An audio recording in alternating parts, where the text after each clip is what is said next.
All right, guys. Thanks for joining the Stoic Squeeze podcast. You're listening to Lewis again. I'm solo today, and thanks for joining. And today I've got Dr. Pfaendtner. What's going on, man? How you doing? Doing well, thank you. Thank you for having me. Yeah, thank you for jumping on. Dr. Pfaendtner is a strength coach and a physician, and ran across his profile. He works with RP, Renaissance Periodization as well, and he was gracious enough to join our podcast today. So we'll get into a lot of things, but really wanted to do a deep dive on the topic of strength. But before that, you know, you're a physician, you're a power lifter, strength coach, work for RP, work with RP. Do you mind giving us a walkthrough of that journey? A pretty interesting journey there. Yeah, thank you. So basically, I grew up in Southeast Michigan and went to undergrad at the University of Michigan in Ann Arbor, and that's where I met Nick Shaw and Dr. Mike Israetel. So I'd been involved in weight training just for high school sports and stuff. And then when I got to college, I wasn't playing sports anymore. And I said, I want to keep going with it, and wound up getting linked up with the powerlifting team, which is where I met Dr. Mike and Nick, and really just fell in love with it. So I was fairly mediocre at sports in high school, but I seemed to excel at powerlifting. So I just kind of kept going with that and gained way too much weight in the process of pursuing it, but I got strong, so I was happy with that. And then hey, you got to eat big to get big, right? Yes, Is that what they say? Yes. I started powerlifting at 200 pounds, and I got as heavy as 295 pounds over, Wow. I don't know, 6 years. So it's not the best thing for your health. We can talk about that more later. Sure, sure. At any rate, though, so that's kind of how I got involved in strength sports, and just kind of kept in touch with Nick and Mike throughout the years. And then when I was in med school, Mike and I just kind of like reconnected, and I had him become my coach for a little while. So then my lifting really took off again. That was kind of like one of those transition points where I went from doing okay to all of a sudden I was competing at an elite level, and just kind of continued on from there. Once RP was big enough and I was on my way with residency and stuff like that, I reached out to them and I said, hey, this looks like you guys are doing really cool stuff. I'd like to be involved just somehow, whatever you want me to write an article or something. And they said, yeah, we'll keep it in mind. And thankfully, they called me back maybe a couple months later and said, I think we need some help taking clients. I said, okay. And it turned out to be a very big part of my career, I guess you could say. I mean, it's like a third of my career. I guess I'll put it that way. So Sure. It's a good thing to be involved in. It's really cool to be able to maintain that connection to the fitness community, even though I'm no longer competing myself. I still get to help people compete and get people as strong as possible, get people in really great shape. Obviously being strong isn't everybody's goal, but I can certainly use those principles to help people get more fit, be leaner, and all those kind of things. So. Sure. Yeah, and you make a point there that getting as strong as possible maybe isn't everybody's goal. Yeah. But and we'll get into this strength, right, or maintaining strength or maintaining your muscle throughout life and as we age could and should be part of a lot of people's goals. Would you say? Definitely. Yeah. So especially with like women and stuff too. One of the cool things about sort of the I don't know if you call it like a fitness revolution or whatever, but hate it or love it, CrossFit has done a lot for the fitness community in general and for strength sports even, because it made it more exciting and it made it more accessible for a lot of people. And then all of a sudden you get people that never knew that they might be interested in strength sports are switching over. Like I've had a lot of women clients over the years, and a lot of them were like CrossFit athletes that said, I work really hard, I just don't look like I work really hard. So then we get them to look like they work really hard. But then a number of them said, I kind of don't really care about the gymnastics part of this. I want to try powerlifting. So, great. Sure. That's my wheelhouse. Let's make that happen. And so I've had a couple women compete and they do really well. And all kinds of stuff like that. So Here, hang on 1 second. Yeah, you're good, man. This is no worries. I need it for the video. Is it? Sorry. No, you're good, dude. Here. This is all editable, so you're good. Okay. So here. Yeah, let me, no worries. If you gotta change, if you gotta move or Yeah. pause for a second, you're fine, man. Yeah. This is totally casual. Okay. So Yeah. I don't want to. live audience of 1,000 people, but no worries. Apparently, it's interfering with the movie. So. All good. Yeah. Let's go up here. This will actually be probably easier to do the microphone situation too. Sure. Yeah, like I said, if I've got 3 kids out here, and Nicole out there too, and there's been plenty of times. One time Nicole wasn't home, and I heard a long bang or a long crash, and someone knocked at my door, and I'm like, "What happened?" Like Dylan knocked over, like jumped off the dresser. I'm like, "Okay," I forgot what guest I was talking to. I'm like, "I'll be right back." So. Yeah. All good, man. So, cool. Well, we were talking about. Oops. There we go. Still good? Yeah, I can hear you loud and clear. Perfect. Okay. So, yeah, so kind of getting back to as far as like how strength should be an important part of general fitness and stuff. Oh, that's what I was talking about with the really quick. It might be better with the headphones on. Oh, okay. If that works for you. Yeah. Otherwise, my voice goes back into your own speaker, and then I can hear myself. Yeah. I gotcha. Appreciate it. Yeah.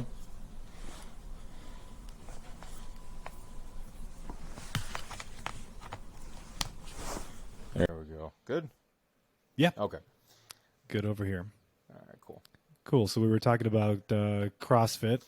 Yes. So CrossFit brought a lot more, kind of like broadened the talent pool and get a lot more people interested in strength sports and kind of made it cool and almost fashionable to be strong and, more fit, and leaner and stuff like that. So it brought a lot of women to the sport, which is great.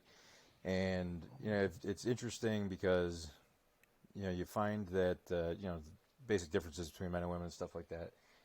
Men, of course, can work really hard, and they'll usually follow the plan pretty well. But women especially are like, they're on it. I think especially when there's like that investment of money and time and stuff like that, they're on it, and they get great results because they're really focused and determined, and, it's interesting to kind of see how it all plays out.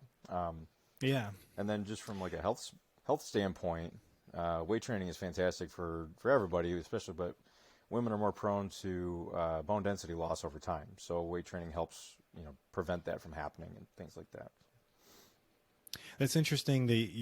I definitely noticed the renaissance or explosion of bar, training on a bar. Yeah. When CrossFit started, and to give you a little bit of my background, so. I was the most unathletic person in the world leading up to high school, and had the crazy idea to join sports finally in high school. And I joined football and wrestling, started on the B team on football, but actually gravitated and ended up doing okay on for wrestling. Ended up cracking the varsity lineup my senior year. Nice. And that was my introduction in weight training, with all the circuit training and football too, with the programs they gave you and stuff. Back then it was, train to failure every time and do circuit training and run till you puke type thing. And then I got into personal training for about, I'd say 6-7 years. Had the basics, in terms of certifications and stuff. And then I had a huge gap where, I actually, my co-host Dimitri and I started a restaurant business, not that great for health. So I had this huge gap where we were working, endless hours, and the training and the health stuff just flew off, just fell off. Yeah. And then what started me actually getting back interested in weight training, believe it or not, was the popularity of CrossFit. Saw the CrossFit games and stuff like that. I actually never ended up doing CrossFit, but it inspired me to get back to, training and stuff. And then, fast forward again, I feel like we're having this renaissance of researched or evidence-based Yeah. To the public too, information on training and nutrition. So I'm kind of a nerd at heart and took a deep dive into catching up after this gap of not keeping up with the science, and learned so much about strength training. I read books by Schoenfeld, and I read Muscle and Strength Pyramids by Eric Helms, a book by Alan Aragon, so on and so on. And then I discovered RP, and I was like, whoa, these people are extremely evidence-based. Yeah. They're a lot of more physicians, or come from university education, and then they practice what they preach, and then they have live clients to combine the experience with the formal education, and then that just opened up a new world for me, and it was pretty darn exciting. I feel like we're living in a pretty exciting time when it comes to training and nutrition. And then you mentioned the explosion of women joining sports like powerlifting. It's as popular as it's ever been. Absolutely. Something I've noticed, especially in women, and the women in my life, getting healthy used to be, I'm going to go run a lot. Yeah. I'm going to, and getting healthy, the definition was, I'm going to lose weight and I'm going to run a lot now. And now you're starting to see women that are getting into bar training or weightlifting, and also understanding the nutrition behind it. Yeah, for sure. And you mentioned what kind of happens later in age, muscle loss, sarcopenia, which maybe you could define better than I can. But can you get into, what science is saying behind nutrition today, and that accompanies strength? Yeah, I mean, I think it's like with any other, I guess, health metric. You're looking at like blood pressure, cholesterol, and just general, wellness of your organs. There tends to be a better shelf life for everything when you're not pushing calories super, super high. That's one of the trade-offs you see with the opposite ends of the spectrum. You have like your marathon runners, and then you've got like world's strongest man competitors. That could be a difference of 300 to 400 pounds of person. And unfortunately, a lot of world's strongest man competitors don't live a super long time at that size, right? Once these guys retire, they shrink, or they perish, some of them. But then, marathon runners, they tend to do okay for the most part, because they're probably not taking in a ton of calories. When you look at different cultures around the world, the ones that don't emphasize excess like we do, they tend to live longer because, they're just not pushing the limits as much. So I think that's kind of like a good foundational point for how to just be healthier over the long run. Even like with, people criticize like BMI because it doesn't take into account your fitness and stuff like that. And it's true, but at the same time, if you are, 400 pounds or 300 pounds, even if you're pure muscle, it's still 300 pounds of tissue that has to be, blood pumped to and nutrients brought to and all that other kind of stuff. So it's still taxing to kind of keep all that up. So I mean, I've heard that before, that being too big, regardless if it's muscle or fat, is not good for the body. So you're pretty much saying the same thing there. Yeah. And, it's not always like super clear. Like if you have somebody that's, very, very fit and their BMI is, 40, but they're just big and muscular or something like that, versus someone who doesn't do any exercise and their BMI is 39, or 36 or something. Yeah, I mean, there's going to be differences there, but as like a general measure, the BMI still does hold some value for like kind of screening purposes. But back to what I think you were asking more as far as like what happens over time, like to some degree there's hormonal changes, but my interpretation of it is more that's only at like extreme levels, I think. Like if your thyroid really just kind of craps out, or if or if you develop some other kind of disease process like diabetes or something. I think more of it comes down to our I don't remember the exact mechanism for it, but at some point, like certain things shift to the point where you can't build as much muscle as you used to. Generally, you can get pretty fit though. Like you can work on your cardiovascular fitness for a really long time and make a lot of progress. And even like when it comes to muscle mass, you can build muscle for a long time, even if you're not getting as strong as possible. Some of that's because maybe your connective tissue is breaking down, your arthritis starts to come into play, old injuries, all those kind of things. So there's kind of like different cutoffs along the way for what you can continue to get in better and better shape. But even aside from all that, something I talk to my patients about a lot is that it's not so much your hormones are changing or your metabolism shuts down or something. It's like you just have other responsibilities, And you mentioned you get a couple of kids. I've got a couple of kids, and I know that for the sake of my marriage and my general well-being, if I were to spend 3 hours in the gym 4 days a week like I used to, I'd be out on the curb. It's just. But you'd look good. I didn't look great back then. I was at 295 pounds. It starts to, you run out of places to put that, and a lot of it wound up at my face. So, well, you hold it well. Thank you. Yeah. No, you look great. But no, yes. You brought up, you brought up a lot there, and there's so many directions I want to take that. Did you read the recent research that came out that basically said our metabolisms as humans don't actually start slowing down until we're in our 60s. Yeah. That was pretty interesting. Yeah. And, because everybody says around, I'm 38. Mm-hmm. So, around this age, people start saying, oh, my metabolism's slowing down and I can't eat like I used to and I can't do this and I can't do that. Now it seems like we have more control of that. Oh, yeah. And it's, I feel like strength training is a huge part of that. Mm-hmm. Now, you mentioned also that as you can kind of get fit at any age, and maybe you can't get as strong as you used to, but you can still build muscle. So can you separate the difference between strength training and then hypertrophy or building muscle? What are some key differences? If somebody's like, all right, I want to go to the gym, and what would they want to focus on with one or the other goals? What are the differences? Yeah. So if the goal is to be, well, they're definitely intertwined. So if the goal is to be as strong as you can get, like let's say you've got the 21-year-old guy, very healthy, some sort of athletic background, and he says, all right, I want to be as strong as I can get, but he weighs 160 pounds. It's like, okay, well, step one is probably going to be to add some muscle mass because mass will move mass. So it would be a good idea to do a bunch of, hypertrophy work, put on some quality muscle. You're going to get stronger along the way just by doing that. But then let's say you want to, compete in powerlifting and say, all right, I want to be the best that I can at like 185 pounds. Great. So you put on a bunch of size, and then you take a period of time, if you do it in phases like we usually recommend, maybe do 2-3 months at a time of like really strength specific work. Where you say, all right, I want to be as great at bench pressing as I can get.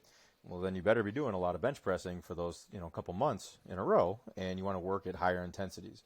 There's a big part of strength development outside of just muscle hypertrophy is going to be the neurologic adaptations and, becoming more efficient at the movement, becoming more coordinated with the movement, and not just like, oh, I'm not flailing around anymore, but like your motor unit's actually all firing at the same time.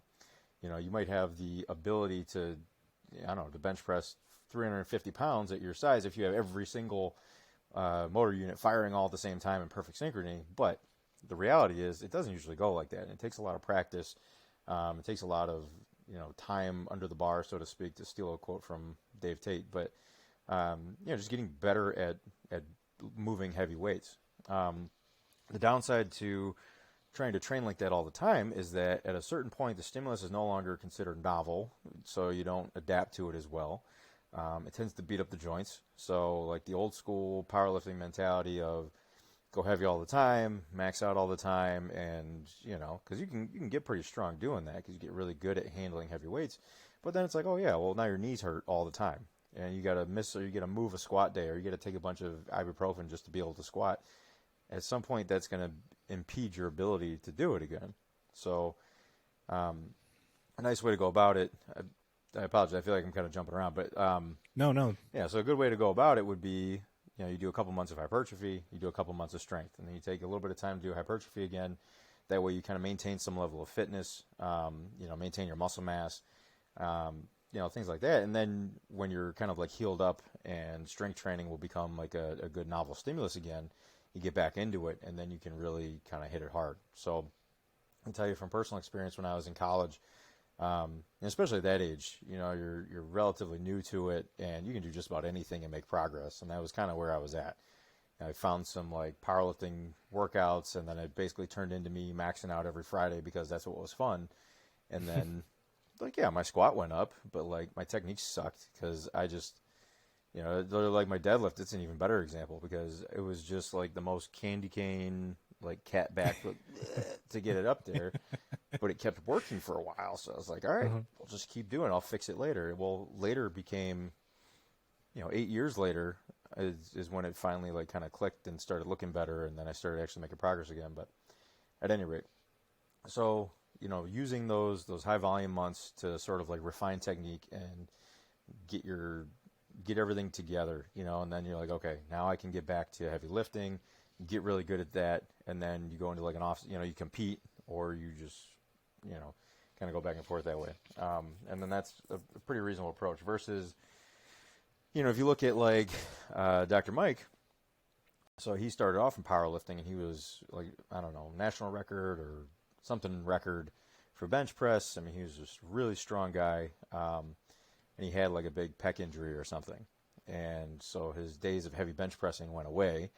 And he has since grown his chest to be enormous and, really a very impressive physique in general because he's very, very selective of how he picks his exercises to be safe, to provide a good stimulus that doesn't fatigue him too much. So that way he can continue to train at a relatively high intensity more often, but do it in a safe way. So, one of the big differences between like hypertrophy and strength training is that hypertrophy is all about, high volume, gives a good stimulus that the muscles need to be there.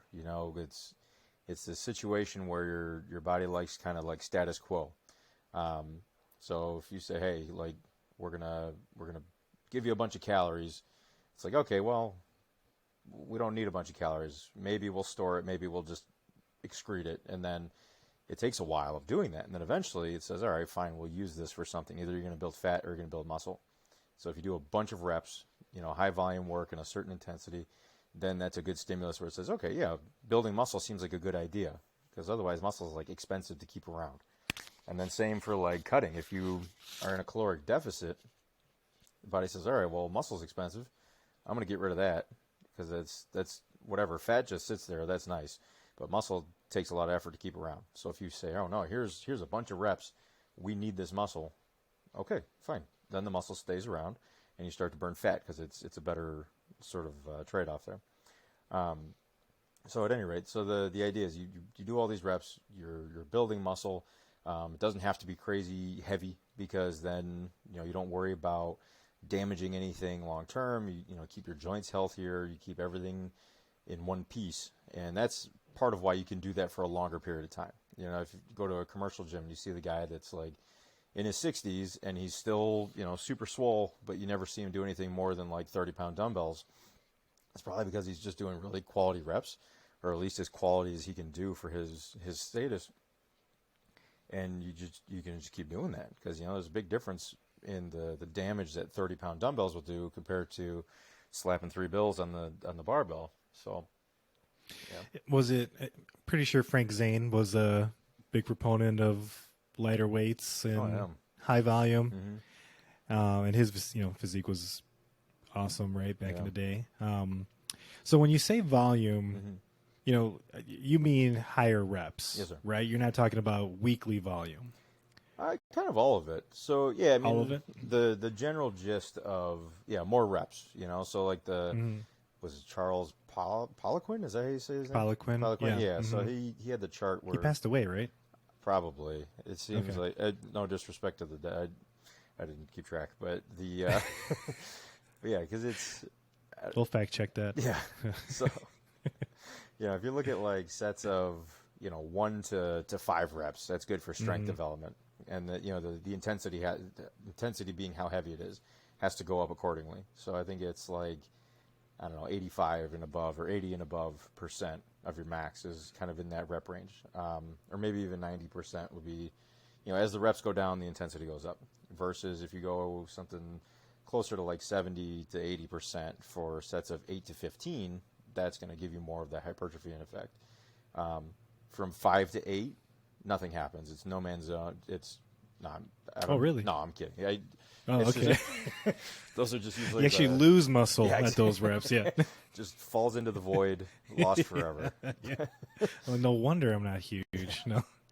No, that's what affectionately gets called like power building a lot of times, and I'll do that with clients where it's like, they don't want to do really high reps because they're bored with it, or there's no reason for them to do like heavy singles because they're not like competing. It's like, okay, well, this will give us something that's a little bit different enough to make that volume training novel again, and it won't beat you up as much as doing like triples and fives. So that 5 to 8 range sometimes is just kind of a fun way to mix it up. Sure. But yeah. So what are you recommending to, are you seeing the general population as a physician? Yeah. So I specifically work with, I think we're up to 7 different labor unions in the Chicagoland area. So plumbers, sheet metal, riggers, iron workers, cement masons, and electricians. So when you're telling them to, first, are you preaching to them to train in the gym, and second, are you telling them, is the key to health then to focus on a hypertrophy-based training program or a strength training program, to essentially maintain or build, maintain your muscle as you age? What are you telling them? So with the labor guys, it's interesting because, you ask them, do you exercise? They say, well, I work, 50 hours a week lugging cast iron around. It's like, I work out every day. It's like, okay. Yeah. But not all of them are in the best shape. Some of them are, but the point that I try to drive home more for them is, and that's more just specific to that population, though. We say, okay, you're super active all the time.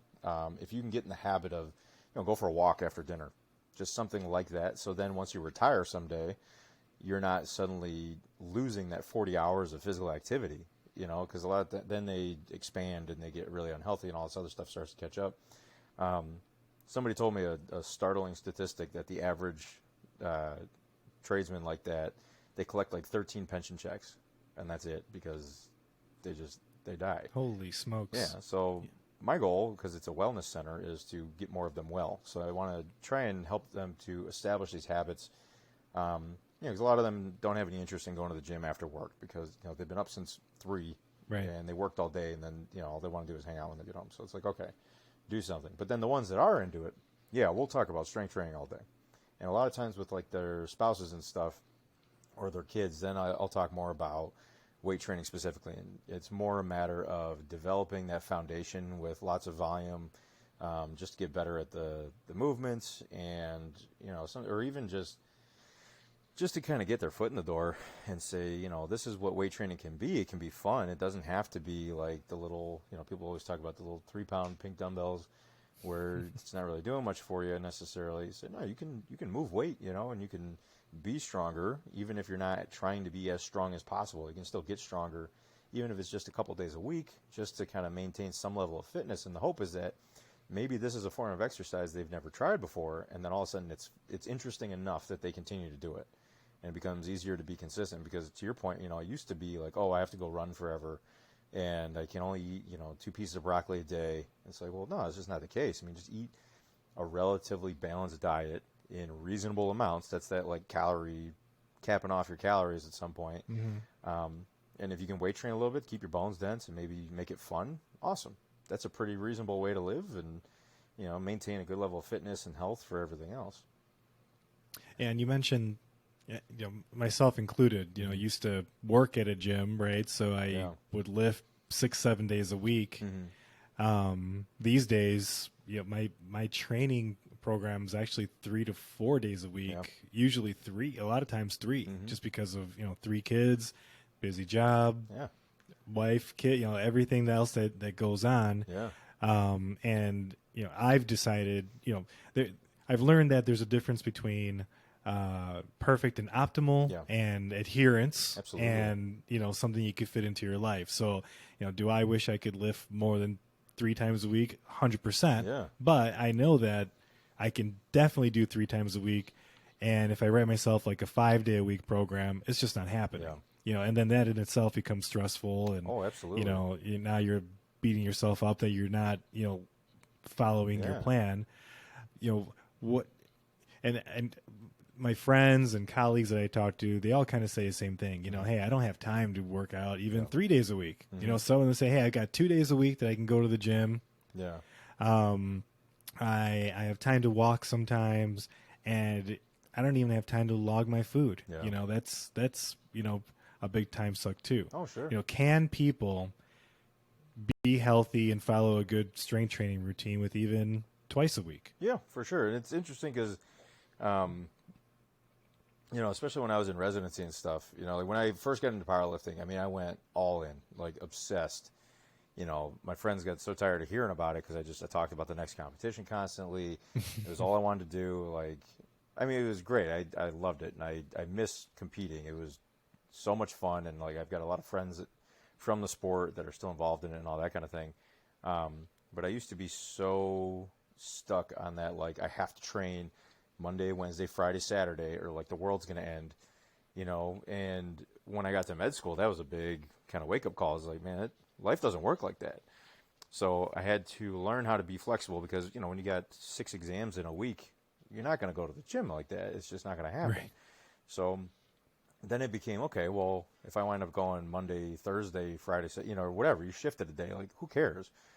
Mm-hmm. I mean, really, like, it's not like my biceps know the difference, you know? They're just Right. like, oh, okay, we're doing this now, great. And I noticed that my lifting got better because I wasn't stressed out on maintaining an unrealistic schedule.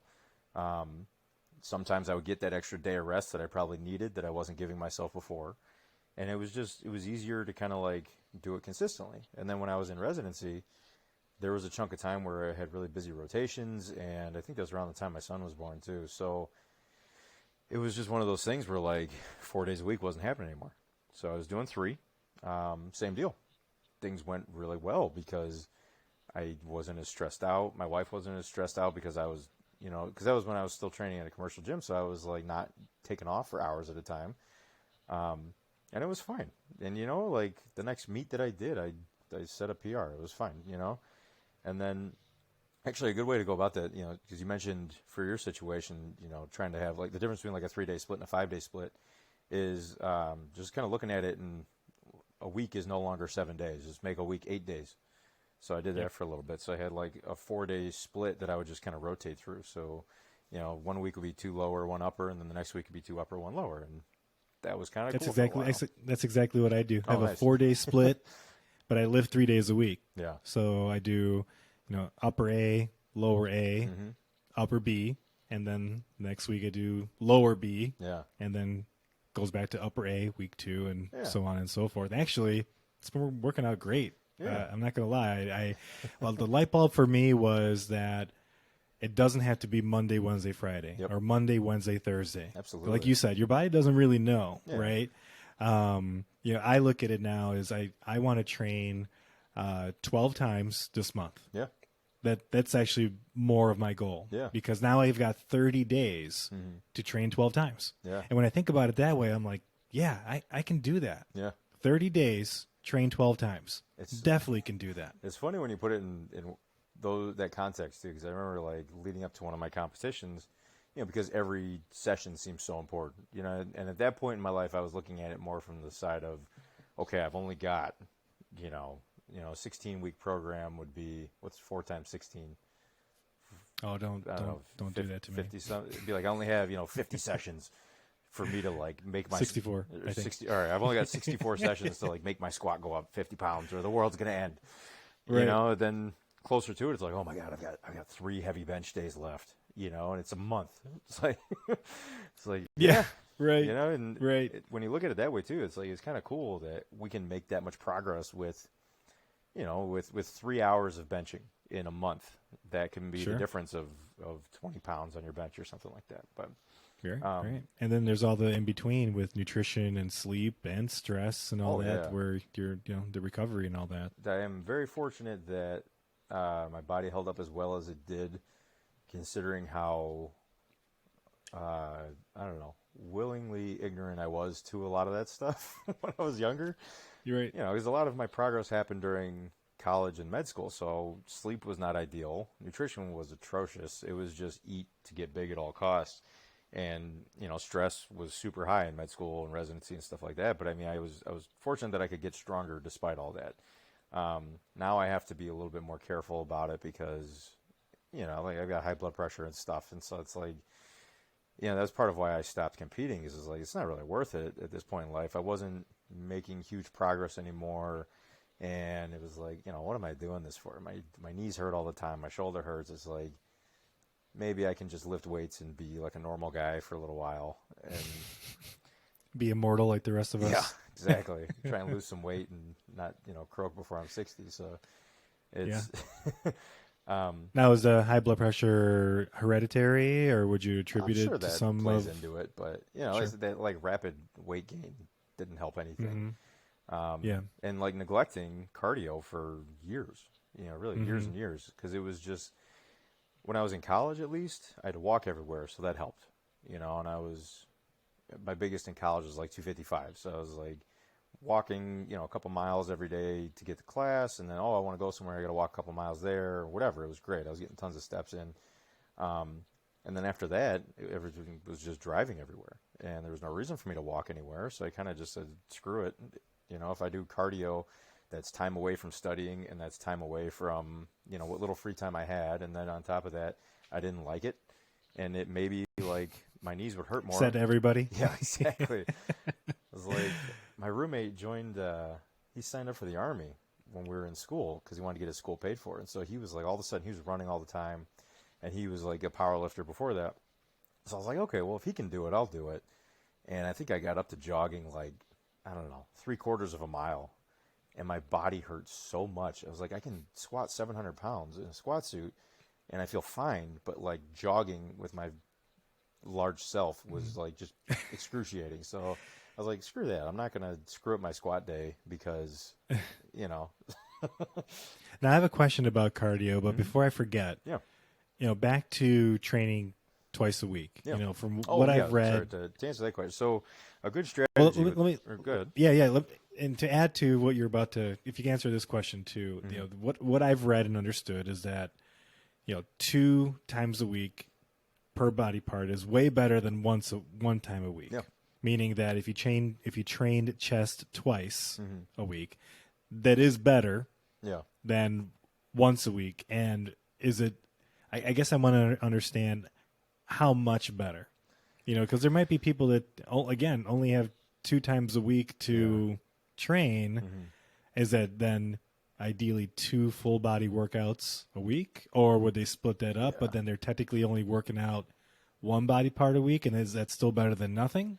Or do you really want to try to get those twice a week sessions in? I would say if you can do, like, if 2 days is pushing it, or even if it's again, part of it depends on, this is like the classic coach response, right? It depends.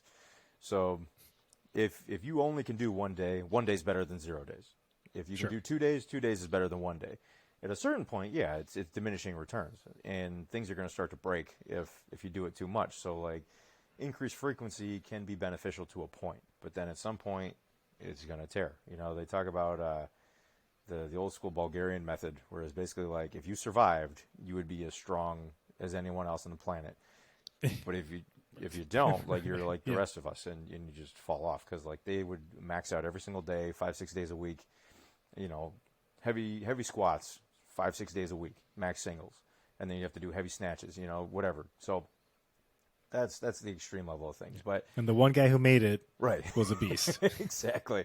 It's like, but you could have taken that guy and made him do literally anything else, and he would have still been a beast, because that's what he was. But at any rate, to answer the question though, like if you look at it, kind of like we were talking, you know, you have 12 sessions in a month, and let's say you bench once a week, you know, that's 4 bench sessions in a month. So you can definitely make progress that way. Will you make better progress with 8 bench sessions? Yeah, probably. Most people for sure, you know, and part of that depends on how strong you are too. You know, if you look at, I remember hearing that I was saying Kirill Sirichov or Sirichev, I don't remember, the former world record holder for the bench press. He would bench heavy every like 11 days because he was moving, weight in the neighborhood of like 650 to 7. Sure. And you can only do that so often.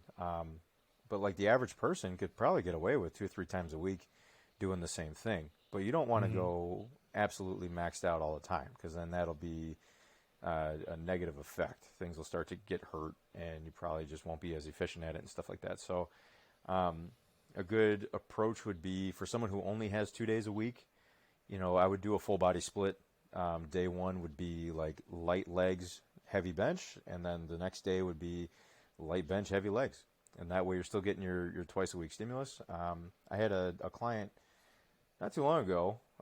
He was joining, it was like Fire Academy or something like that, and was super motivated. He was loving like getting stronger and stuff. He wanted to keep up with it as best he could. But all he had was Saturday and Sunday.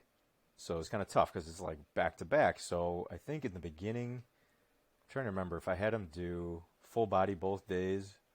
It might have been like arms both days, and like some of the accessory stuff was both. But since it was back to back, I didn't want him to go too nuts on both those days, especially knowing that he was doing 5 days a week of intense, calisthenics and stuff leading up to that too. So his was a little bit tricky, but I think ultimately what we settled on was that like heavy light kind of. Sure. Yeah, that way you're back to the fatigue part of the training, right? If you go heavy squat on both days, right, that's a lot of fatigue. Yeah, a lot of fatigue, a lot of risk without as much reward. Right. Right. So you're already tired, and then you try to do something that becomes quite technical at a certain point where there's not as much of a room for error. Then that can be disastrous. Right. So if you don't brace as hard because you deadlifted heavy the day before, then maybe you crumble. So now on to the cardio part. You mentioned you brought up cardio. I consider cardio these days walking. Yeah. So walking my dog, walking with the kids, playing with the kids outside and stuff like that. I'm not doing HIIT training. I'm not doing anything like that these days, just because I don't want to sprain my ankle or also don't like cardio. Is that enough, or is just strength training enough from a cardiovascular standpoint, keeping your heart healthy and stuff? Like what is enough for people today? And a lot of these questions that I'm asking are, I feel like there needs to be almost like a bridge between someone who knows nothing about fitness, and then there's this not extreme, but this side of like how we were talking, how there's so much information out there today that's so fantastic, but for a lot of people it's almost out of reach because it's almost overwhelming, right? With all the information that's out there. So, what I'm looking for, almost like an in between on what is enough for someone who doesn't know anything about cardio. Let's say, what would be enough for that person? Yeah, for general health, I mean, the whole like 10,000 steps a day, I think is actually a pretty good goal. That's okay. That's a fair so yeah, amount we've heard that. Yeah, we've heard that a lot lately. So that's a good. I think so. I'm trying to remember number. what the official like American Cardiology Association recommendation is, but I want to say it's like 180 minutes a week or something of cardio is what they recommend. Okay. So. And cardio is walking, moving. Yeah, basically. Low intensity. Right, low intensity. So I'd say for the average person, that's a pretty good place to start, and walking has other benefits too. I think it's great for like clearing your head. I love walking. It's like one of my favorite exercise modalities, which is funny as like a power lifter and everything, because there was a time where walking was very uncomfortable, but now it's like I used to go for a walk on my lunch break every day, and then we changed our schedule, and I don't get to do it as often as I should. But no, I think walking, even, and kind of like we were saying before, if you can walk 10 minutes a day, okay, if that's all you can do, then great. That's better than zero. If you can walk an hour a day, that's far better, for a health standpoint. If you find that, if strength is your goal, then zero cardio there's an argument to be made that zero cardio is the way to go. But there's also probably a just as valid argument that if you're generally fit, you have a better capacity for all levels of fitness, right? So, the harder or the stronger you get, the more intense your workouts have to be to continue to make progress. Well, if you're not in shape enough to get through a session like that, well, then you're not going to be able to take advantage of those sessions. If like you get into like a hypertrophy block and you're not able to do 5 sets of 12 because you're going to be gassed after 3, then yeah, maybe you should bring your general physical preparedness up. So then it's not that bad anymore. Like, yeah. Yeah. GPP. I forgot. Right. It's a good yeah, West I forgot Side. about that acronym. West Side word getting thrown around there. Yeah. So that was when I was coming up. So deadlifts is not enough for cardio, you're saying? No, it certainly feels like it, but because I feel terrible after a set of deadlifts, and I usually count that. So you're saying I'm like 5,000 steps short a day. Got it. Well, if you run in place while you're doing deadlifts, you'll probably be okay. We don't recommend that. Yeah. Oh God, no. If you want to see like the pinnacle of like the combination of like, being able to do cardio and strength, there's 2 guys that come to mind. One is Alex Viada. I haven't seen as much stuff from him anymore, but he was able to do like, what do you call it, the sevens challenge or something? He like squatted 700, he ran a 7-minute mile, and then he deadlifted 700 pounds, like, jeez, in however much time that takes to do. And he's like 220, 230 pounds, just shredded. But I mean, that's hard to come by. Most people, I think, if you're able to train at a level of like, I can run a 7-minute mile, you're probably not squatting 700 pounds. And most people don't squat 700 pounds anyway, right? Right. But to be able to like serve all those different exercise modalities at the same time is really, really tough. So having some level of like low impact fitness is going to go a long way to make you better equipped to handle your strength workouts. And on the other side of that too, like if you're just generally stronger, you're probably going to be able to endure other forms of exercise because you're just going to have better control of your body. And then another guy that's worth checking out, just because he's like my latest Instagram obsession, or not obsession, but fascination, is this guy, Tom Haviland. He's like an Australian special forces guy. I'll have to look him up. Oh my, he's 6'7", 370 pounds. Jesus. Down from 400, and he is like a spelled 370. Yeah, like I had to look it up because he wears like flannel shirts and khakis to train on a farm, and he's lifting like car axles and stuff. And then I was like, man, he made that look really easy. He just benched 600 pounds for a double. Like, that's pretty impressive. And you look him up, he's 6'7", and he was at his peak, he was 400 pounds with like a 6-pack. I mean, it was just unreal. Man. Yeah, but he'll go and he'll like do a 2-hour ruck, and then he'll come back and he'll jump on top of a hay bale, and then he'll pick up an anvil and throw it just because it's like a thing to do. But that's awesome. Yeah. Well, you did make me think of something. So genetics. So yeah, he's got all of them, which I don't have. So I've never had good genetics. So I've always felt like I've had to work extra hard to be average in terms of strength and physique. But then there's people like this guy. Yeah. So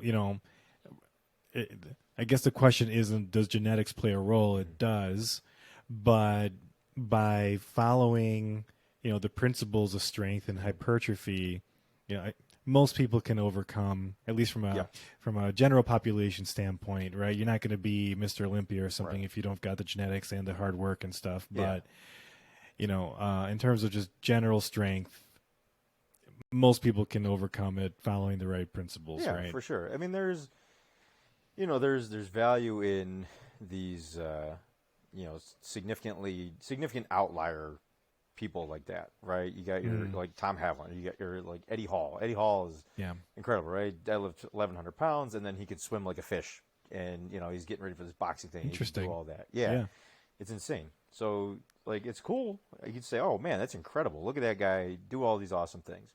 If any normal person were to try and do any of his workouts, we'd be in the ground. Like, they're just So it's cool to say, like, yeah, that's awesome. Or like the old school, bodybuilding magazine. He's like, oh, this is what Ronnie Coleman used to do. You can't do that because you're not Ronnie Coleman. 15 sets of yeah.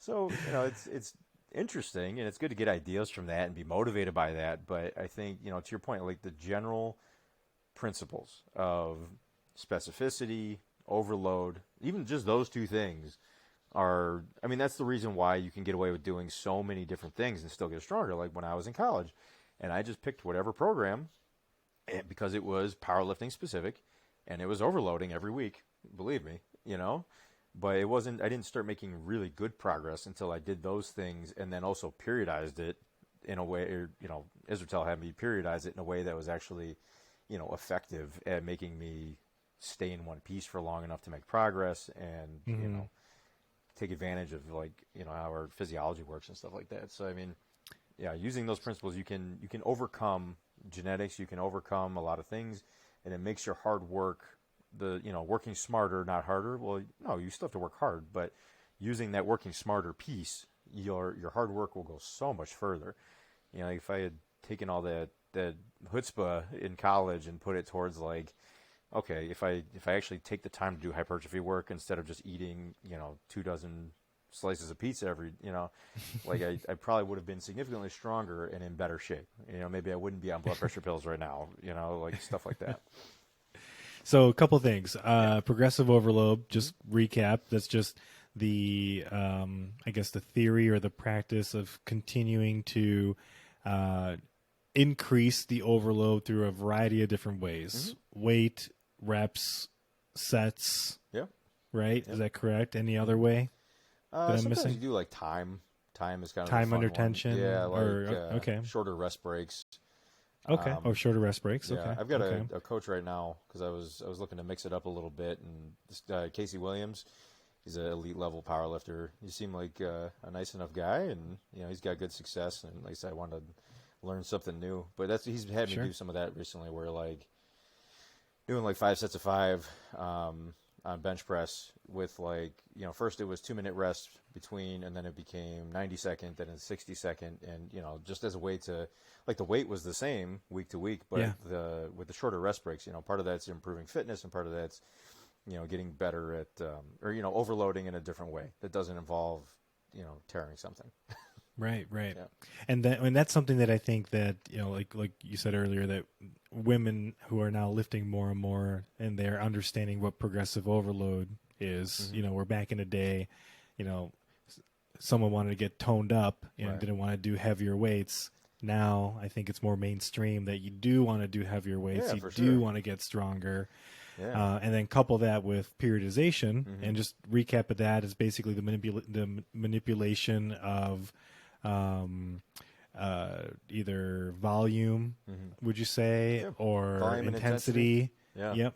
Yeah. And anything I'm missing with that, and how does that come into play? Variety too. So like with my strength focused clients, you know, like, or good example, if I have somebody that's actually competing, you know, closer to competition, we're definitely doing all competition movements, you know, same setup for squat that you would do. If you wrap your knees, then you better be wrapping your knees in practice, right? All that kind of stuff. But then, like, in the off season or anything that's not competition prep, then you say, okay, well, we're going to do dumbbell bench, we're going to do leg press, we're going to do basically anything but competition movements. So those movements get to be fresh when we come back to them. And that way you don't beat yourself up too much. There's a recurring theme here, you know, trying to stay in one piece, because, you know, some of the best strength athletes, some of the best athletes in general, like, yeah, they're genetically gifted, they work hard and all that stuff, but part of it is the ones that really last are the ones that train smart in a way that protects themselves over a long period of time. You know, like Ed Cohen. Right.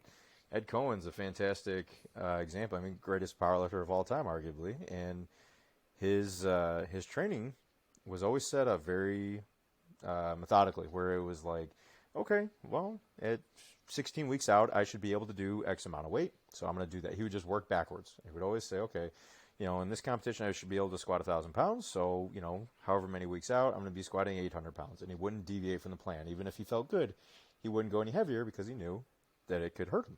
And then that's why he was able to be as prolific as he was. He was, you know, so many records over and over and over again, so many victories over and over and over again, because he's, you know, last man standing. He's incredibly strong, but he was able to keep going. You make a good point too, even in other sports, right? So, you know, if Michael Jordan never recovered from his foot injury earlier in his career, we would never know who he was, right? And, you know, when Derrick Rose early on was very, very promising, and then he blew out his knee, right? And I grew up. We were in Chicago too now, but I was disappointed. Like, crap, what could have Derrick Rose been if he didn't blow out his knee, right? Oh, and it's all about injury prevention as we get older, right? We want to definitely try to, maximize our time in the gym while preventing injury as much as possible. Absolutely. Which is important. Otherwise, you're gonna fall apart. And even the best, right? Like Ed Cohen, he had his injuries too. Which would you say? In powerlifting or even just lifting in general, are injuries inevitable at some point? Like, do you just kind of say, at some point I'm going to tweak something and, I'm just going to have to work. If you do anything long enough, it's probably highly likely. I'll put it that way. Especially, as you get stronger, the risk goes up. I was fortunate that I didn't hurt myself truly seriously, really. I had... Well, now that I say it out loud, it seems a little bit more... Like, I threw my back out twice pretty bad, where, like, my wife had to put my shoes on for me before I went to work. That sucked. And then I tore my pec. That was thankfully not real bad, but there's a hole. When I get leaner, I can see there's a divot there. And, I'd like to think that I was, like, pretty careful once I got into, like, the really heavier training stuff, because... that's when it really became apparent to me that, like, you really have to be. The one time I threw my back out, it was never like, and I talked to my patients about this too, like back injuries in general, it's usually not anything heroic, right? The one example I used, my buddy TJ, I think he deadlifted 700 pounds at 242, just a strong guy, super good deadlifter, and we had trained together the one day, and he deadlifted like 600 or something. And then we went upstairs, and he grabbed like a 50-pound dumbbell and just about collapsed on the floor. So it's like the 600 pounds didn't do it. I mean, maybe it set it up, but the dumbbell is what got him. Right. It's when you all this stuff. Pick up the kid in an awkward position or something, or shoveling snow or something. But hopefully, with strength training, especially with the general population, a lot of those injuries can be preventable. With a stronger core, stronger back, stronger legs. Good technique. Good technique in general is huge. I mean. I hope that anybody that listens to this learns from my college mistakes of just because the weight keeps moving doesn't mean that it's working. So my deadlift, I basically I found the max potential I had of doing it extremely wrong. And then I didn't set a deadlift PR for, I think it was like 8 years or something. It wasn't until I fixed it, or at least started to fix it, that things started to get better. There's no amount of like, I just want to do it. I worked very hard. Hard work is usually not the part that's missing. It's, just make sure your technique is good. If your technique is good and you train intelligently in the sense that, like, you don't go too heavy too often, then, you can really avoid a lot of injuries. As far as I know, Dr. Mike has kept himself, pretty healthy. Every now and again, he'll make mention that he's tweaked something, but he was able to train around it. So, he continued to make progress because, he's really, really specific about how he picks his movements and, does everything he can to avoid injury, because it's, his physique is like basically his livelihood at this point. I mean, aside from his giant brain that, brings us all this great knowledge, it's definitely more his pecs than his brain. You could probably make a living out of memes too. Right. Just selling memes. Yeah. Him and Spencer together, just knocking them out. Oh God, they're pretty funny guys. I hope to have them on the show sometime. Spencer's. I mean, both those guys are fantastic. Very adept at podcasts. So. So you're a DO, right? Yes, sir. Is that correct? Yep. I tried looking up the definition of that, and does that basically mean that you're a physician that also does witchcraft? Yes. No, it's voodoo. Yeah. No. Like, I basically read spinal manipulation and muscle stuff. So does that basically mean that you do more hands-on stuff, essentially? Potentially. I mean, honestly, it's all the same exact training.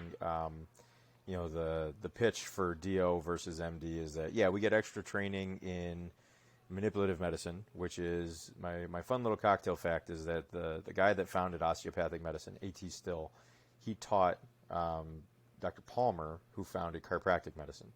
So if I'm remembering it right, A.T. Still kind of was the one that said, oh no, you can crack it back and something good will happen, etc. And then the chiropractor said, no, if we do it this way, we can treat all kinds of disease and all that other stuff. So interesting. Yeah, so I mean that's a component of our training. The other big thing that they drive home is there's more of an emphasis on mind, body, and spirit, more of a holistic approach in a practical sense. I mean, I'd like to think that I have that mentality, you know, and one of the cool things about being family medicine is that I get to see entire families. And so if somebody says, oh, I'm super depressed, or I'm stressed out, or this hurts, or my sleep sucks, or whatever, and it's like, okay, well, what's going on at home? Like, I know, you know, like I mean, obviously you can't, like, with HIPAA and stuff, you know, you don't divulge anybody's information. But it's like, you know, if the wife is sitting there, they say, okay, you know, I know we had talked about X, Y, and Z. Is that playing into this, or is that, you know, so maybe more of a comprehensive approach. Not to say that MDs don't do that too, Sure. But that's kind of what the DO mentality is supposed to be. Yeah, I don't know if related, but I know my kid's pediatrician is a DO, and she's amazing. Yeah, no, so they're I don't know awesome. if that has anything to do with it or whatever, you know. I think there's more of a push for primary care and DOs too. So there are a lot of family medicine, a lot of pediatricians. But you'll still get like your surgeons and, you know, cardiologists and all that other stuff. It's just, I think MDs make more of a push for internal med and all the other things that branch off of that. So do you actually do chiropractic practice in your practice? I've got like a handful of things that I like to bust out now and again. Sure.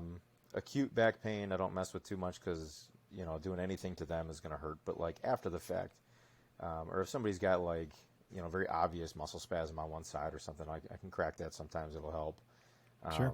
But I use it more as like an adjunct. You know, I still embrace, you know, medications and all that other kind of stuff. So. Yeah, there's a call for both, right? Yeah, there's a for call for eating better and getting healthy and lifting, and then if you have diabetes, you probably need some medicine. Yeah. And if you've got, you know, I don't know, something sticking out, maybe you could crack it back in, right? So. Sure. It's a fun party trick, and then nothing else, you know. make a few more bucks. Yeah. That's the other third, right?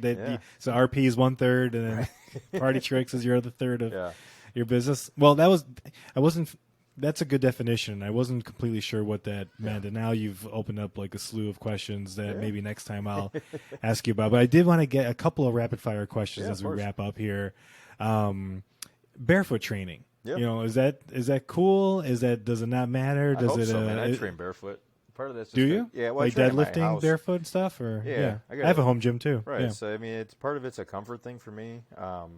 At some point though, it was like because I always deadlifted in like really flat shoes, you know, Chuck Taylors or my wife got me these awesome Adidas shoes that are super flat, and then at some point I was like, well, I don't feel like wearing shoes in my basement, so I just started doing barefoot, and then at some point my ankles were rolling in.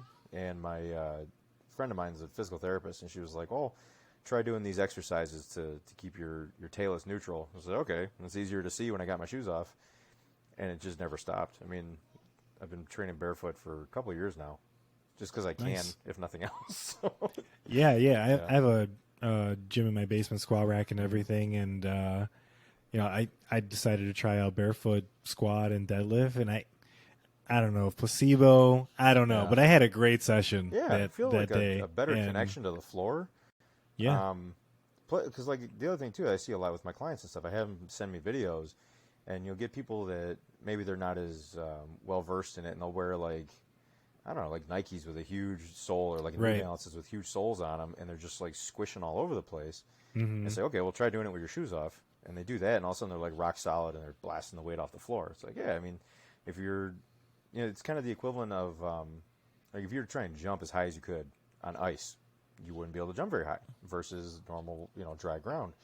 Because once your body's like trying to fight all these stabilizer muscles and all this other stuff, like you just literally cannot produce as much force. Your nervous system shuts it off. So that's where like people training on Basu balls, it's like, yeah, just because it's more challenging doesn't necessarily mean that it's more effective. You know, if you get kicked in the groin right before a squat set, it's going to be really challenging, but it doesn't mean it's any good for you. So that might be the highlight of this podcast. If there is a cat, you know, a jingle, tagline to this podcast, I might start it with that right there. But it makes sense. I mean, I did ended up getting flatter shoes. You know, I think I don't know if they were Adidas or whatever, but they were flatter. And then like I said, I tried barefoot squat. Now I deadlifted on. I have a horse mat in the basement, so I deadlift on the horse mat. But my squat rack is on concrete, so I'm like, maybe I should get a horse mat under the squat rack so I can not be barefoot on straight up concrete. So that might be whatever works, man. I mean, it's I've done concrete because when I got my basement done, I moved all my stuff out to the garage, so I was barefoot in the garage for a while. And then in my gym, I've got like the rolled rubber mat, so I put that down. Oh yeah, yeah, nice, yeah, nice. Yeah, I used to have my gym in the garage, but in Wisconsin, there's some cold days. I'm like, this space heater is not working at all, and this bar is really cold on my back. Absolutely. So, luckily, when we moved to this house, I've got a basement now, so it's all down there. So it's one of the best investments I ever made. And then when COVID happened.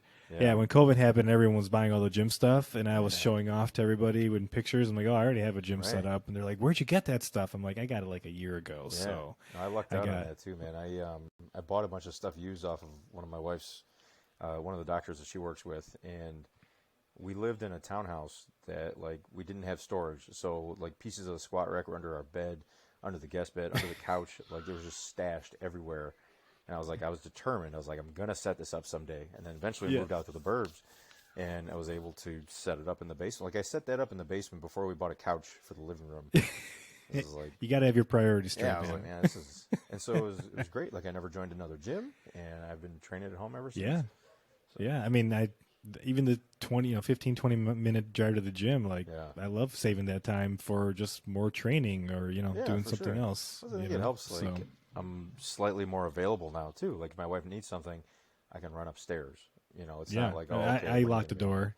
Nope, sorry, I'm busy. I'm in between. I'm in a set. Sorry, can't come up. No, you're 100% right. With the kids a little bit. Like if I'm home alone with the kids because they're 1 and 5.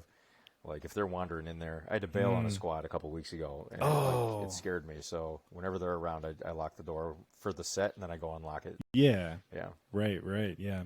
No, that is one cool thing. And my kids are 5, 7, and 9, and they will sneak down there and tell them to get their shoes on, and we'll do some sets together. I got some 3-pound dumbbells and stuff, blue ones, not pink, and they mess around and stuff, and that is probably one of the coolest things today that I do in terms of my fitness routine is, and my kids can see that this is part of my routine. And, hopefully the goal is they see that this is something that you do. Yeah. Fitness is something that you do.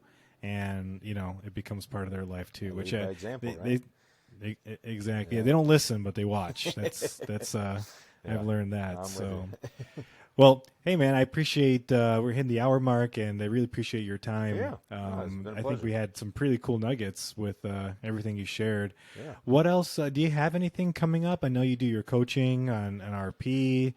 You have your practice. When's your book coming out? Or is there an autobiography? Yes. I do see that you have a little bit of a social media following, or you put some stuff out there, but it's mostly the if kids someone wants, days, man, because they're more excited than I am. So I'm not really competing anymore, and just trying to like stay in A shape. I don't know if it's the ideal shape, but it's A shape.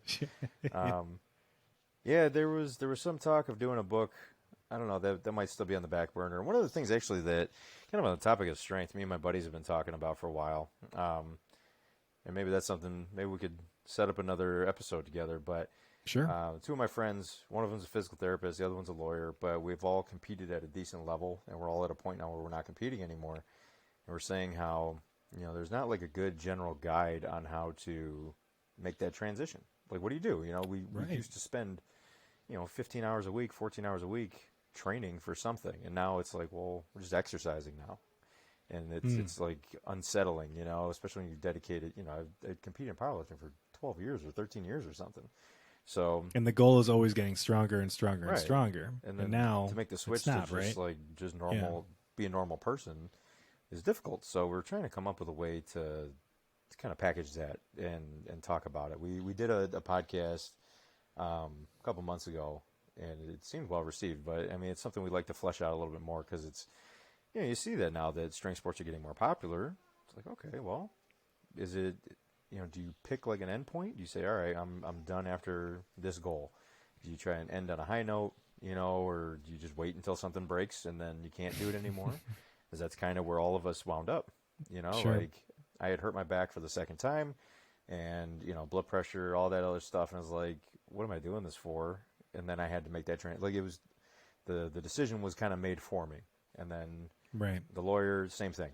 His body started falling apart enough that the decision was made for him. And the other guy, he just, same thing. It was just like, okay, had we just said, all right, 2019, we're going to do our last meet. Let's hope it goes well. And then we'll just walk away healthy. Yeah, maybe that would have been a better way to do it. But, it's so hard to know what is nobody knows what their expiration date is, right? So you just. Well, just like a boxer, right? Yeah. Everyone always says, yeah, this guy should have finished right. retired 5 fights ago, Yeah. right? But it's hard to stop when that's your life for so long and you're so passionate, you're competitive. Oh, yeah. You're good at something. Right. Everything kind of tells you not to stop, right? Until, like you said, something tells you to stop. That's pretty interesting, though, because I imagine there are a lot of people in your spot. Powerlifting's a pretty popular sport. It's become very popular, and like you said, I mean, any sport you can only do for so long. Yeah. So that means you've been trying to get stronger every single, for a decade, over a decade. How do you stay disciplined and motivated and continue doing something of what you used to do, right, in the gym, but throttling it back, which sounds, could sound like unmotivating for a lot of people. Oh, for sure. It was funny. Like I found an old video that I sent them. And he's like, man, it looks like, you were having fun back then. It's like, yeah, I mean, training was fun back then. Yeah. Now it's like, it's cathartic for me to train. I still find it therapeutic for like my mental well-being. I know I feel worse when I don't do it. And I know I'm still stronger than the average person. Like I try not to lose sight of that, but it's, it's hard not to look back and say, oh man, look what I used to be able to do, and like when I send videos to clients, not that I'm sending videos to clients just to like, be like, oh, hey, look at me, but more like, oh, this is how I want you to do X, Y, or Z. It's like, oh, man, look at that guy. Who is that guy? Yeah. So it's something that we've been kicking around. We got to refine it a little bit more and see what we can do with it. But I mentioned before we started, this is called the Stoic Squeeze podcast, and it's a little bit of a health and self journey. And we talked a lot about health here, but the last few minutes of our conversation, you brought up a lot of good points, and you just reminded me of an episode we did. I have to look up the number, but her name was Anna, and she actually was diagnosed at a young age with MS out of nowhere. That's a tough one. And she was devastated, as you could probably guess. Had a normal life, was living, has a family, is married, has kids, all that stuff. And she decided to, make the most out of her life, clean up her diet and strength train. Oh, cool. Knowing that pretty much guaranteed every single year she's going to get weaker, no matter what. MS continues to get worse. Right. And she described her mentality that I'm going to continue to train knowing that no matter what I do, I'm going to get worse. Yeah. And that was I don't know, kind of blew my mind a little bit. Yeah. Because my goals are usually I want to get healthier, I want to get stronger, I want to get leaner. Whatever the goal is, I know that if I do the right thing, it's going to make progress. Here's somebody that has goals, but they know no matter what they do, it's actually going to go the opposite way. Yeah. And that's I thought about with stoicism and stuff. A lot of stoicism talks about acceptance, right? So like, I think the term is amor fati. If you ever heard it before, it's the love of fate. So it basically means I accept. Right. Yeah. Whatever is going on in my life, and I will find the good in it or whatever. Yeah. So, as I get older, I know that I'm not going to continue to get stronger. I never was strong anyways, but at least to my standards of strength, in fact, I'll probably get weaker as I get older. So that's an interesting mindset. Yeah, right? for sure. And especially for you, someone competing at an extremely high level, Yeah. and other athletes, right? They probably go through similar experiences. Yeah, it's got to be, and I'm, back to Eddie Hall, right? So Eddie Hall, he left on a high note, I mean, really, he did True, something yeah. incredible, and they said, okay, well, I'm good. And he's been wildly successful in other things since. And I got a lot of admiration for that, because he set his goal, he accomplished it, and now he's, I'm sure, I don't know the guy at all, but I'm sure he has days where he's like, oh yeah, it'd be cool to do that again, but he's able to channel that competitive nature into other things, and that's something that, like, I've been talking about with my friends, is like, finding other things that we can do, and the one, like the lawyer guy, he likes like competitive shooting, where you got to like Nice. run to stations and do stuff like that. And then Yeah. the physical therapist, he got involved in CrossFit, so he's like pushing it on that a little bit more, trying to get better at those things, and just finding a way to do it different, and Yeah. for right. me, I'm still trying to find that in between of, what I like to do physically. I still don't like doing cardio, but I figure I should do more of it. So there's that, Yeah. try and get in better shape and stuff. And yeah, so, just it's a really interesting concept you mentioned there, though, just that like acceptance of fate and embracing it. I think that's a good thing to keep in mind. Yeah. I mean, from my conversation with you, you're a wealth of knowledge, and thanks.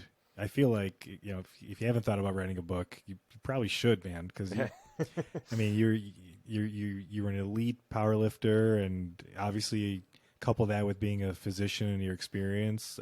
When you hear about physicians today, and you always hear, physicians only got a day of nutrition training, and nobody ever talks about lifting, and they basically, they go see their doctor, they say they don't feel good, and then here's a prescription, right? Yeah. That's a kind of image that people think when they think doctors today, unfortunately. Yeah. But here's someone like you that practices what you preach, lifts, has this background in training and nutrition, and you're a physician. You're kind of a unicorn. I feel like. Trying, man. I always took pride in not looking the part. Like when I'm not in scrubs, most people don't know. And even when I am in scrubs, most people think that I'm not the physician, So, sure. And Sure.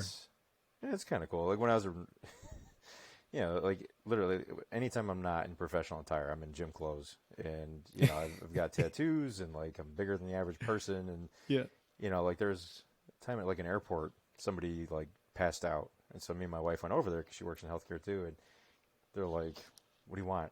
Is there a doctor in the house? Do you know a doctor? Yeah, like a tank top on, and everything. I was like, "Yeah, man, that's me." Like, they're like, "Oh, okay." It's like, you want help or not, man? Yeah. That's hilarious. But yeah, I feel like I think there needs to be more people like you out there, doing the holistic and the functional medicine and the traditional stuff, and hey, go pick up the bar. Here's what fits for you, right? And here's some thoughts, because a lot of what we talk about in other podcasts is this epidemic of obesity and stuff like that, and it's not getting better, and we're trying to find the answers for people, and hopefully share information like in this episode, and just get to the people, right? Because something needs to happen out there, especially with everything going on right now, right? All the people that are being affected supposedly are the people that are not the healthiest, or a lot of those people, right? So it makes sense to make this a focus. So I feel like there are enough books about teas and fasting and all this stuff. So put it on your to-do list to put out a book of good information, because I think it'll be good. So I appreciate that. Yeah.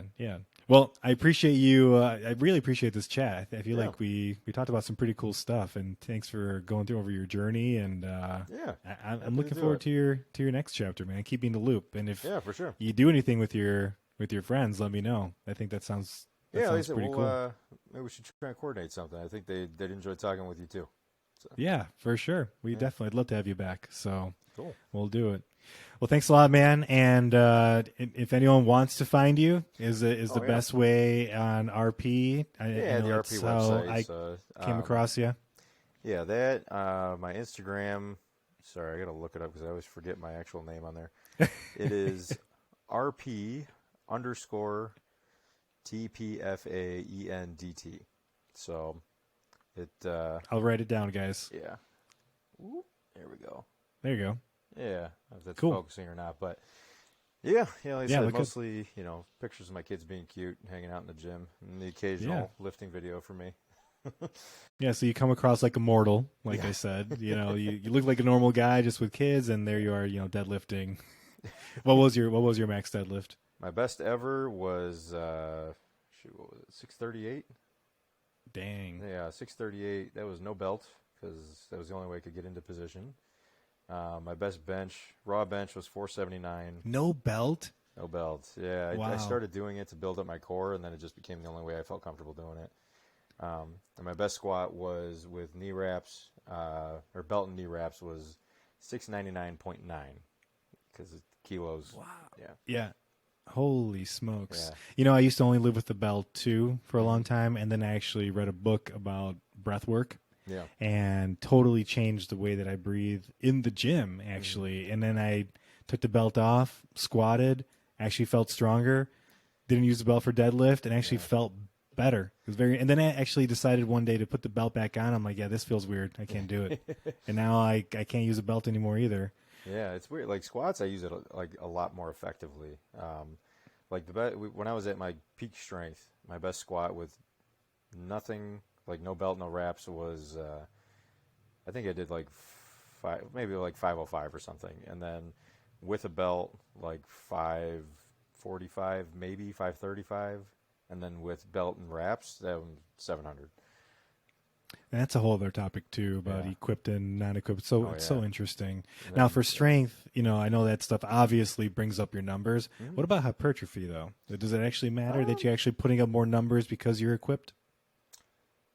You could make the argument, because you get more of an overload that you might get a little more out of it, and if you can do it more safely, more controlled, then you can probably target the muscles better. So like if you see like Dr. Mike and Charlie, his buddy who also works for RP, I mean they have as textbook form as you can get, and they'll wear a belt for squats and good mornings and stuff like that, and like RDLs.